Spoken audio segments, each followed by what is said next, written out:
Hello, my name is Adam, and I'm on a quest to be the most prolific reviewer of all time, and sometimes that means you may not like my opinion. Will you like my opinion about this, the movie All About Eve? Stick around until the end to find out. So, the movie All About Eve is from 1950, and it was written and directed by Joseph L. Mankiewicz and produced by Daryl F. Zanuck, and it's based on a short story called The Wisdom of Eve by Mary Orr. And it stars the incomparable Bette Davis and the still pretty good but not incomparable Ann Baxter and a bunch of other people, including one of the very first performances of Marilyn Monroe. I have a lot to talk about in this movie. So, the plot of the movie is that Bette Davis plays an aging kind of theater star named Margot Channing, and she meets this uh, woman who's kind of obsessed with her performances named Eve Harrington. And I'm going to spoil a bit about the plot, but it's pretty obvious that this is happening from the beginning. Eve is one of those people who is very somewhat unhealthily obsessed by somebody, and it's clear that she's obsessed with Margot because she wants to replace Margot. So she works her way into the lives of Margot and Margot's friends, and she meets this reviewer named Addington, and Addington helps her in her quest to become famous.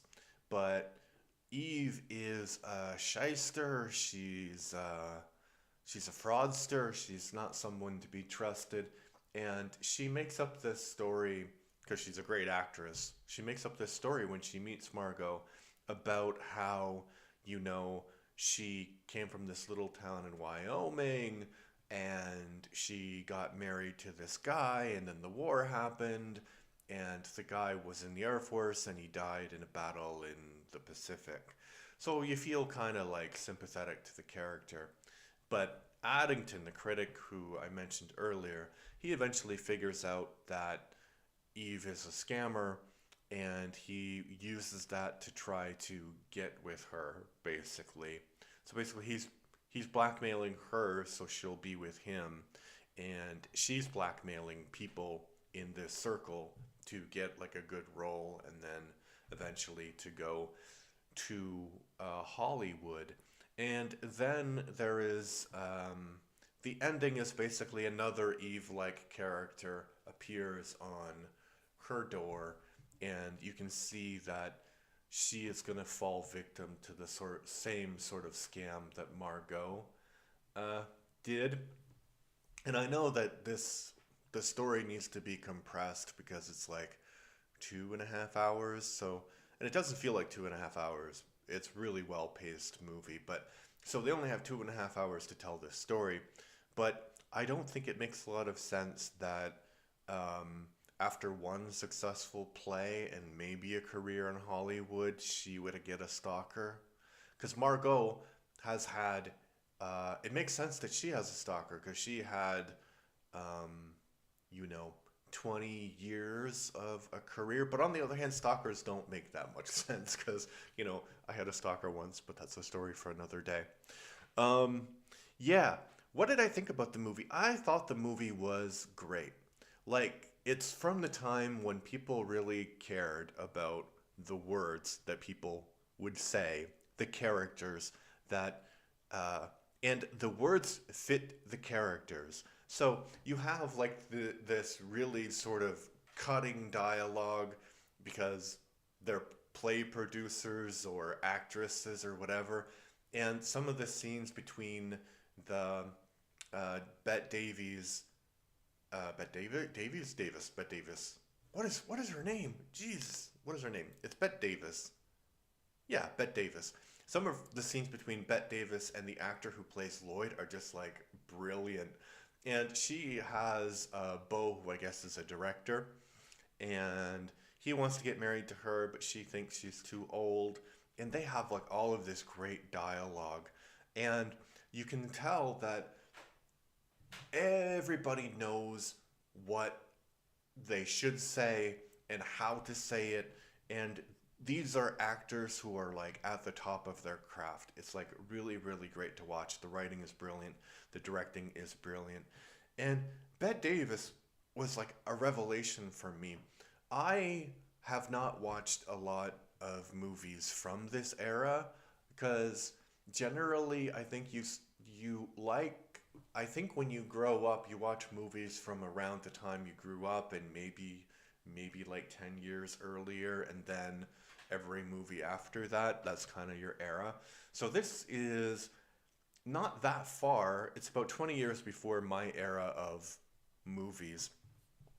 And it's like these movies, some of these movies are revelations. Like this one is great. Um, the other one that is a big revelation would be uh, Witness for the Prosecution. And not all of them are hit home runs out of the park, but it's just a different style of movie that we don't see nowadays. And Bette Davis is such a great actress. And after I watched this movie, I kind of fell down this rabbit hole, and I watched a two-part series by a YouTuber I think called Hollywood Historian. Yeah, Hollywood Historian. Check that channel out. Really, really great. Well researched and not AI voiceovers. So really long form content. Really good. Really well researched, and the guy has a sense of humor. So really nice. So there's your free plug for him. But anyway, so he did this series about not just the famous feud between Bette Davis and Joan Crawford, because there was a famous feud between them, because I think about 12 years after this movie came out, and Bette Davis was already like in her like maybe 30s when this movie came out, so she was getting like past the age where she could, unfortunately, star as an actress in 1950, a lead actress according to the Hollywood standards of the day. But yeah, so they made a movie in 1962, I believe, called Whatever Happened to Baby Jane. And Bette Davis's performance in that is like really unhinged. And she thought that she deserved an Oscar. And if she had won the Oscar, she would have, that would have been the third Oscar that an actress had won. And that would have been a record to that point. So she believed that Joan Crawford sort of maneuvered and politicked her out of an Oscar, because Joan Crawford, in a classic diva move, she actually accepted the Oscar on behalf of the person who had won. And maybe I'm wrong, but I think it might have even been Anne Bancroft, the co-star for Bette Davis in this movie that I'm reviewing now. So after that, there was a real feud. Like before, there was like this media feud, but after that, Bette Davis, like she was out to kill, um, metaphorically, Joan Crawford. So they're like huge Hollywood personalities. But so I was watching this, and I realized something about Bette Davis that I didn't know is you think about these classic sort of Hollywood stars from that era, from the 1930s, like Joan Crawford, like Bette Davis, and you think like they were just pretty faces, but no one ever considered Bette Davis to be a pretty face. She she had main roles, but she would take roles that other actresses didn't want. So, like interesting dramatic roles. And I think that um, it's not an exaggeration to say that she probably was the first real uh, American lead cinema actress.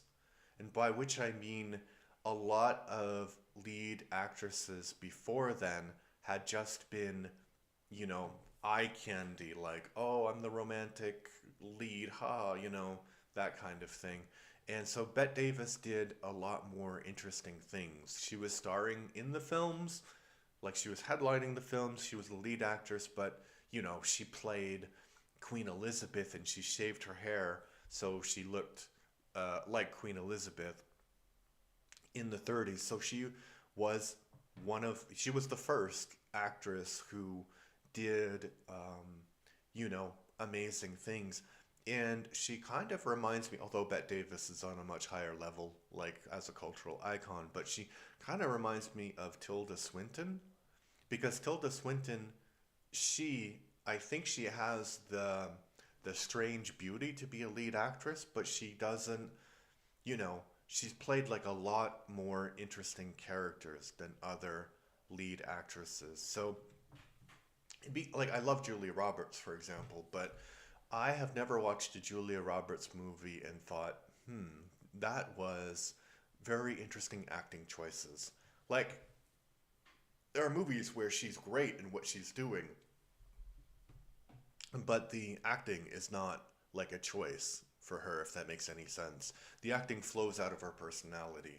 It's not like she's um, really acting. I mean, she is acting, and it is hard to do that, but it's not like she has a role that is not her personality and she is inhabiting that role.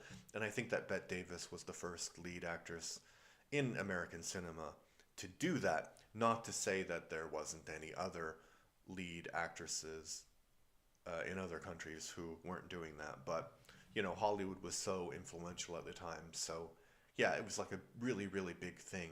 And you can just see how she kind of dominates scenes that she's in, you know. And you could say, oh, she's being a bit of a ham, but that's the entire character. It's like the character is like this huge star who's fading because she's getting older and older. And it's just like one of the best performances I've seen. And it kind of reminds me of Marlene Dietrich, uh, although I think Bette Davis could get away with a lot more than Marlene Dietrich because English was Bette Davis's first language. So you're you're not going to hear any like crazy English accents from Bette Davis like you did in Witness for the Prosecution.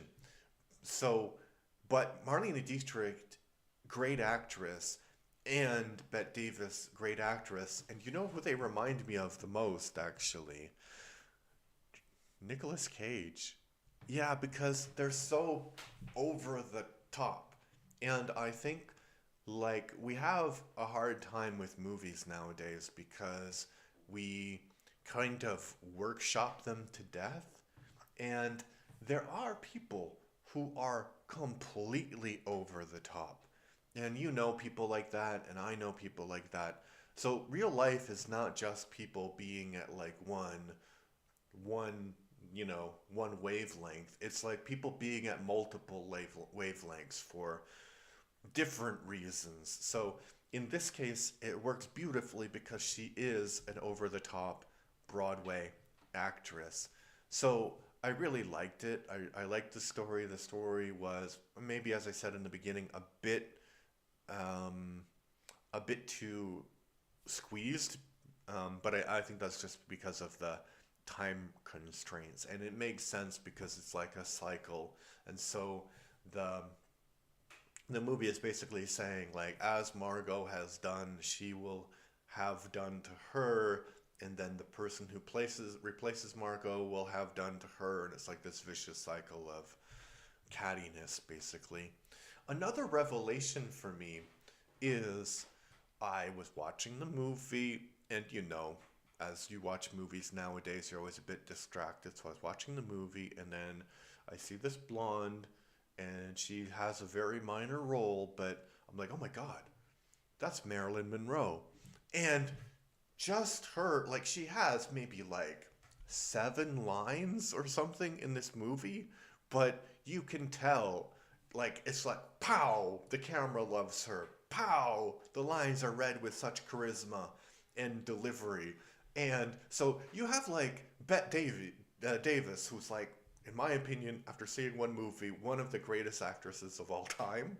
And you have Marilyn Monroe, who she's not. I don't think she is like one of the greatest actresses of all time, but she is like the greatest film star of all time, right? One of the greatest film stars of all time. And I mentioned Julia Roberts, but way back before Julia Roberts, there was Marilyn Monroe. And you can see they have like this personality that really like breaks through the whole script, and the camera loves her, and you'll see like a lot of great things from Marilyn Monroe in other movies if you watch it. And yeah, I'm a big Marilyn Monroe fan as an actress. Yeah, so you have great reasons to watch this movie if you haven't watched it. So one, a master performance from Davis. I don't know why I keep saying Davies, but Davis, Bette Davis. Um, a great performance from, what is her name? I want to say Annette Bening, but it's not Annette Bening. That was a lot later. Anne Baxter, and the supporting cast is really, really good. The writing is really brilliant, and the directing is really, really great. And this is one of those movies that has had such a big impact on the just like the culture in general. Yeah. So I am looking forward to watching a lot more Bette Davis films and Joan Crawford films. And yeah, I think when I've been started on this project to become the most prolific reviewer of all time, I think two things surprised me in a positive way. One is the fact that Kurosawa is like a brilliant director. And I mean, I've heard that before, but I never actually personally watched his films. So that's the first one. And the second one is that there are all of these hidden gems in the history of cinema that I personally haven't watched because, as I said, I focused on things from my era. But if you focus on things from your era and your time and your culture, you're never going to experience new things, new amazing things, like the wonder that is Bette Davis, and the wonder that I can never pronounce her name correctly. Okay, that is my review of All About Eve. What did you think? If you liked it, loved it, hated it, put your thoughts in the comments section. If you like what I do, please like and subscribe to my channel. My goal is to have 150 subscribers by the end of January, and I believe I have 150 right now, no, not 150, 130 right now. And also I have a little bit of a Patreon, so check that out if you're interested. Anyway, thank you. Bye-bye.